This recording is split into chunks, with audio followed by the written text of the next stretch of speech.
Según el discurso, México se ha convertido en apenas 3 años en un país que respeta desde la legalidad hasta la disidencia, donde no hay corrupción ni represión, donde no hay masacres ni privilegios, donde se gobierna basado en la autoridad moral y la austeridad y donde se defiende la naturaleza y la equidad de género. La realidad dice que no es así, aunque eso sea lo que pretenda la administración.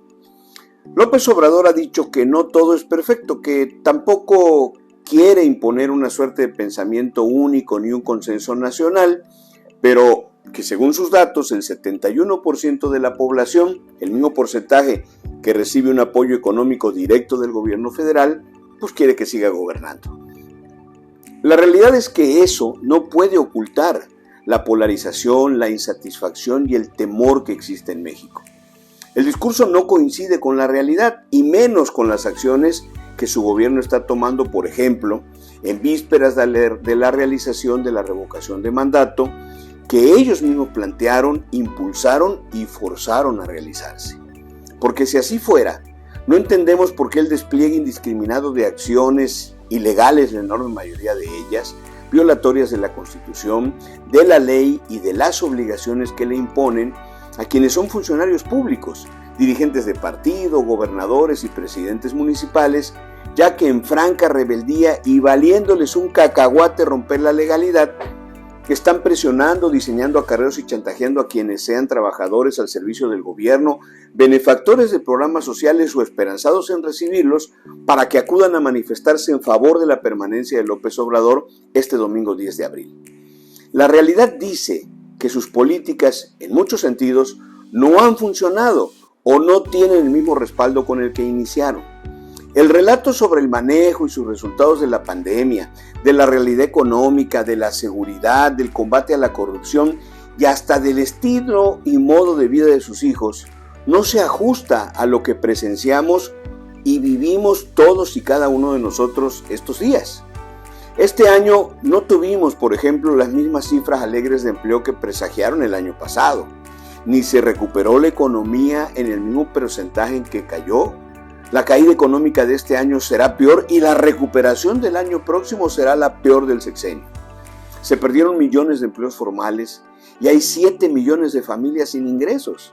Se presumen que ingresan más de 40,000 millones de dólares de remesas, pero ese no es un triunfo de la política económica, sino un reflejo de la solidaridad de los paisanos y de la falta de oportunidades en México para ganarse la vida, del fracaso del modelo económico de este gobierno.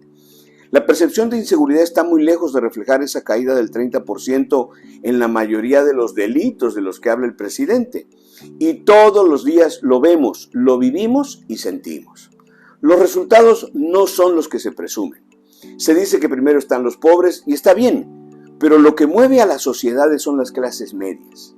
La economía no puede basarse solo en los apoyos sociales y no ir acompañada de medidas económicas que le quiten presión a esa clase media que hoy se ignora e incluso se repudia.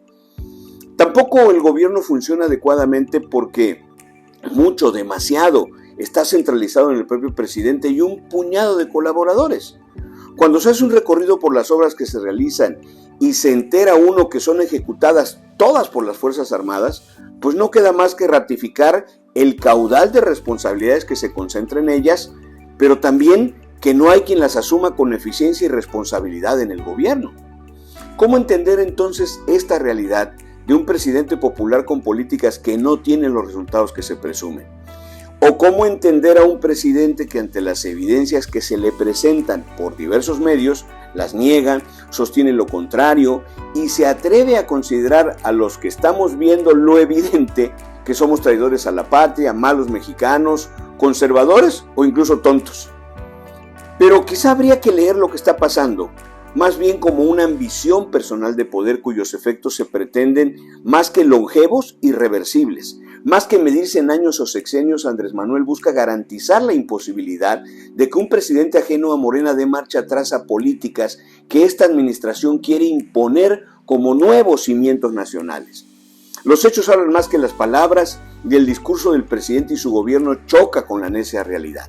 En suma, hay mucha retórica y más pobreza, mucha retórica para uso electoral. Soy Manuel Andrade. Hasta la próxima.